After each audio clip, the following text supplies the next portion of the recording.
This, my friends, is a walrus baculum. It's basically a penis bone found in most placental mammals, interestingly not in humans. And this is a polar bear skull, which as you can see is more streamlined for swimming in the water than a grizzly bear skull. And over here we have my giant friend, the rhino head, which is good for being giant, for fighting off predators and fighting for, I don't know, why do rhinos have big heads? And this is the skull of a pronghorn antelope. It has these horns that come off that are covered in these keratin sheaths that fall off once a year. These are all bones, parts of skeletons, and they're all pretty freaking awesome, and I am surrounded by them here at the Philip L. Wright Zoological Museum at the University of Montana. And all of these bones have adapted to help animals survive. The horns on the pronghorn for mating displays and self-defense, the streamlined skull of a polar bear for swimming in the water, and the walrus baculum for longevity, I guess. We're used to thinking of our skeletons as being the dead parts of us because that's what's left over after all of our,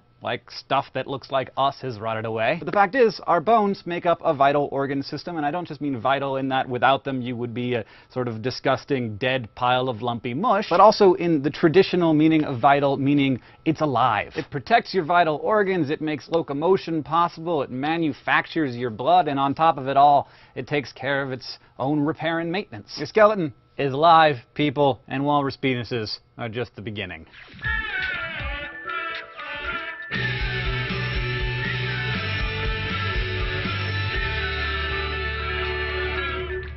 So you know what bones are, but maybe you didn't know that you don't have to be a vertebrate or even a chordate to have a skeleton. Jellies and worms, for instance, have hydrostatic skeletons made up of fluid-filled body cavities. By squeezing muscles around the cavities, they change their shapes, and that can be used to produce movement. Insects have exoskeletons, of course, made of the nitrogenous carbohydrate chitin, and most mollusks have exoskeletons too, in the form of calcium carbonate shells. But when it comes to skeletons, the winningest formula has been the endoskeleton. Even though we'd probably feel a lot safer if we were covered with armored plates, like some race of Iron Men, having skeletons inside of our bodies has allowed us to grow larger and have much more freedom of movement. That's good stuff. One of the many reasons you don't see ants the size of horses walking around is, well, one, it wouldn't be able to breathe, but also a body with such a huge volume would require an exoskeleton that was exponentially thicker and therefore heavier and clumsier to support it. So endoskeletons allow animals to grow larger by supporting more mass, plus you don't have to worry about the embarrassment that comes with unsightly molting. As adults, humans have 206 bones, all kinds of shapes and sizes, including 3 tiny ones in each ear, 1 weird-shaped one like a horseshoe in your throat, 27 in your hands, and 26 in each foot. You also have at least 32 teeth unless you played too much hockey, and even though they're included in the skeletal system, they don't count as bones because they're made up of different material, namely dentin and enamel, the hardest material in your body. And you probably think of the skull as one big bone, but it actually consists of many separate bones, including 8 plates that cover your brain and 14 others in your face. Face bones. So simple, right? Well, you might want to sit down, you probably already are, but I'm going to, because it's time for biolography.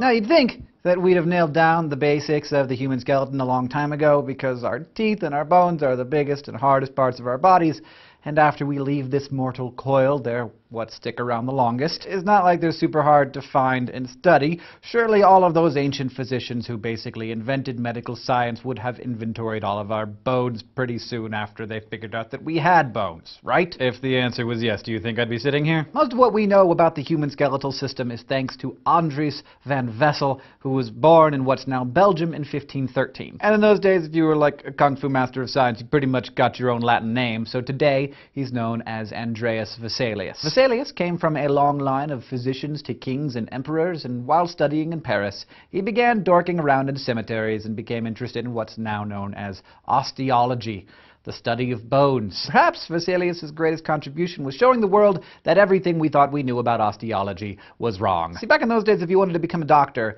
you didn't study bodies or see patients, you read stuff written by ancient Romans whose work was considered indisputable. Because, you know, those guys had long beards and they wore robes. But in his research, Vesalius discovered that Roman texts about the skeletons, especially the teachings of the philosopher Dr. Galen, were way, way off. See, Roman law prohibited the dissection of human bodies, so none of those guys ever actually studied human innards.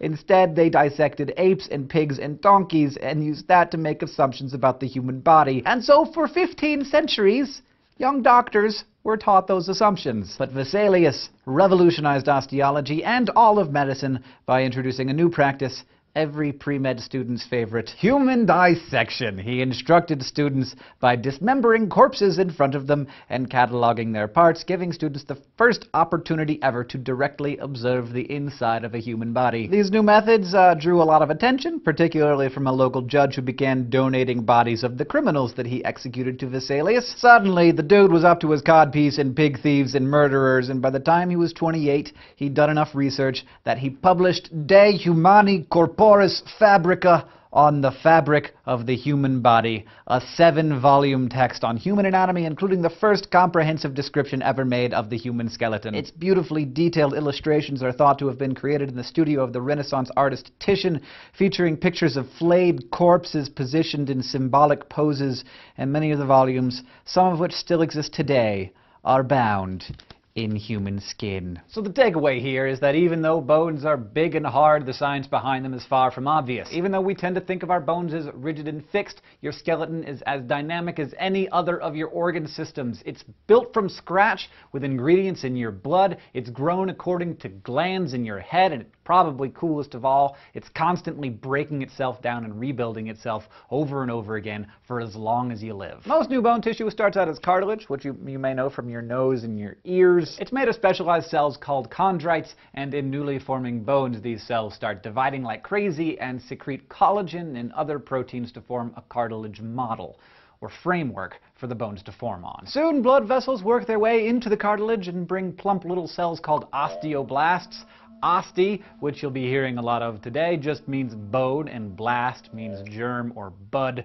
The bone building that they do is called, fittingly, ossification. First, they secrete this gelatinous goo that's a combination of collagen and a polysaccharide that acts kind of like an organic glue. Then, they start absorbing a bunch of minerals and salts from the blood and all the capillaries around them. And unsurprisingly, they're especially absorbing calcium and phosphate. And they begin depositing those minerals onto the matrix. With the help of enzymes secreted by the osteoblasts, these chemicals bond to form calcium phosphate, which crystallizes to make your bone matrix.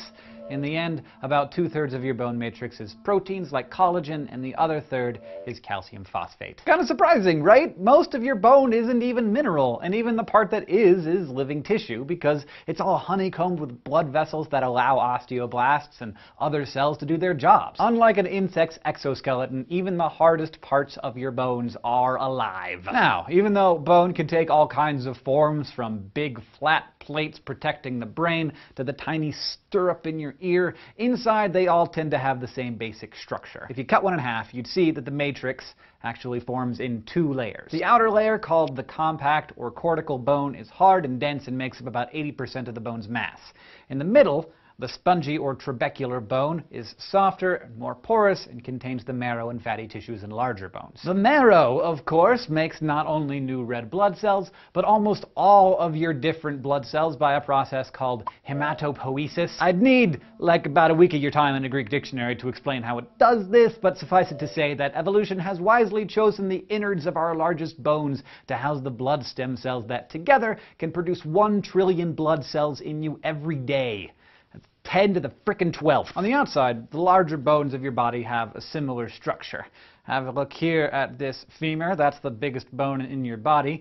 The main shaft is called the diaphysis, and each rounded end is an epiphysis. When the bones grow, as a child grows, the new tissue forms the border between the two, a place called the epiphyseal plate. As they did when they formed the original bone tissue, chondrocytes start to produce new cartilage here, and the osteoblasts come in and lay down more collagen and calcium phosphate. So as you grow, the ends of your bones are actually growing away from each other, until by the time you're about 25, the last of these plates in your bones hardens. By the way, this whole process is stimulated by growth hormones secreted from glands all over your body, but the head honcho right here is the pituitary gland, about the size of a pea, nestled at the base of your brain. As adults, this and other glands produce less growth hormone, which slows down our bone lengthening. But even though lengthening is a limited time-only process, the thickness and strength of a bone must continually be maintained by the body. Because, of course, like all of your cells, bone cells go through a lot of wear and tear and need to be able to adjust to changing conditions. So over the course of each year of your adult life, about 10% of your skeleton is completely broken down and then rebuilt from scratch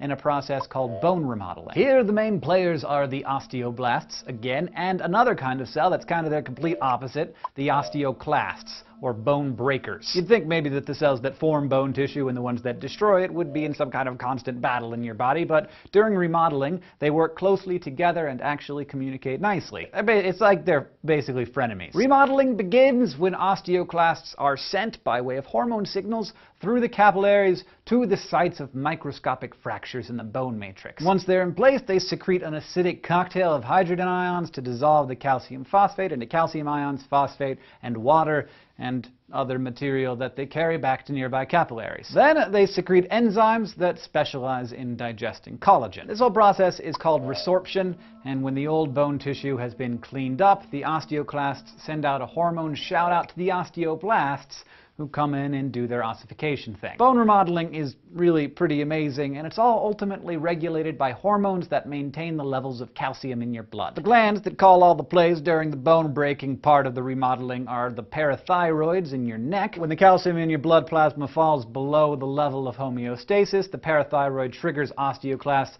to take calcium out of your bones and release it back into the blood. Likewise, when blood calcium levels are too high, the parathyroid's cousin, the thyroid gland, signals osteoblasts to take calcium out of the blood and lay it down on the bone collagen through more ossification. And remember last week when we talked about how the kidneys reabsorb salts and minerals? Well, the thyroid also regulates how much calcium is reabsorbed in that process, as well as the amount of vitamin D, because vitamin D helps your body absorb calcium through the small intestine, and that is why vitamin D is all good for your bones and stuff. Now, the relation of active osteoblast to active osteoclast can change dramatically under different conditions.